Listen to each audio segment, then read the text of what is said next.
এত বড় সিদ্ধান্ত, যেখানে কেন্দ্র এবং আপনার পার্টি আপনার প্রশংসা এবং আপনার কাজকর্মের প্রশংসা, একটা ত্রিপুরাকে নতুন ত্রিপুরা বানানোর পরিকল্পনা নিয়েছেন, হঠাৎ করে এই সিদ্ধান্ত কেন স্যার?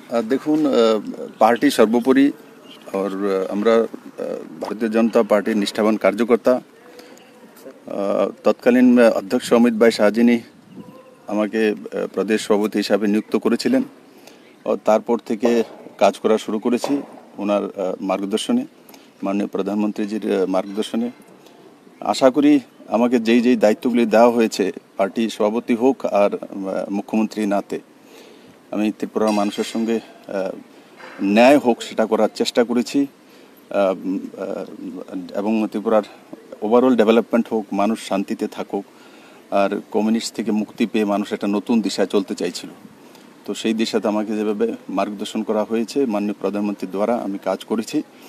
এখন পার্টি চাইছে, সামনে 23-এ ইলেকশন আছে, ইলেকশনে তার জন্য সংগঠনে দায়িত্ববান কার্যকর্তাকে নিয়ে আসার জন্য। তো আগে স্বাভাবিকভাবে সংগঠন থাকলে তবেই সরকার থাকবে, জিত থাকলে তবেই সরকার থাকবে। তো তার জন্য আগে 23-এর তৈরি করা প্রয়োজন।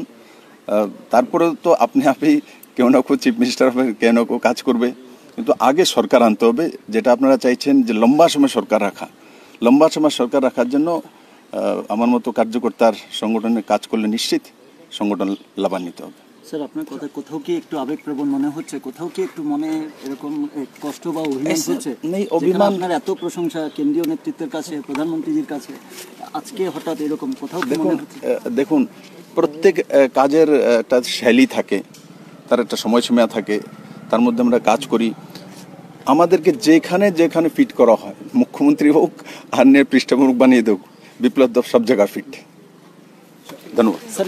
नया नाम चुनाव सर। हमारे मुख्यमंत्री श्री विप्लव देव जी के नेतृत्व में विगत 4 वर्षों में त्रिपुरा में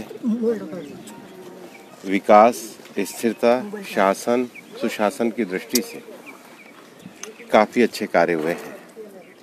विप्लव देव जी का सरकार आने से पहले भी संगठन में और सरकार आने के बाद मुख्यमंत्री के रूप में शासन में एक बहुत प्रभावी योगदान रहा है।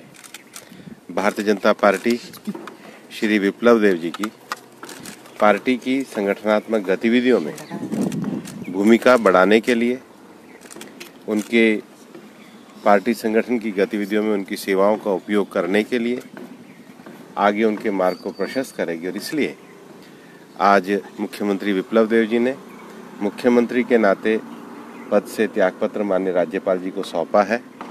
5 बजे पार्टी के विधायक दल की बैठक होगी, नए नेतृत्व का भी चुनाव होगा, और विप्लव देव जी को आगे पार्टी के संगठन के साथ एक कार्यकर्ता के रूप में जिस तरीके से वो काम करते हैं, पार्टी और महत्वपूर्ण विषयों में संगठन के साथ जोड़ करके आगे बढ़ाएगी। सर, इतना बड़ा सिद्धांत क्यों?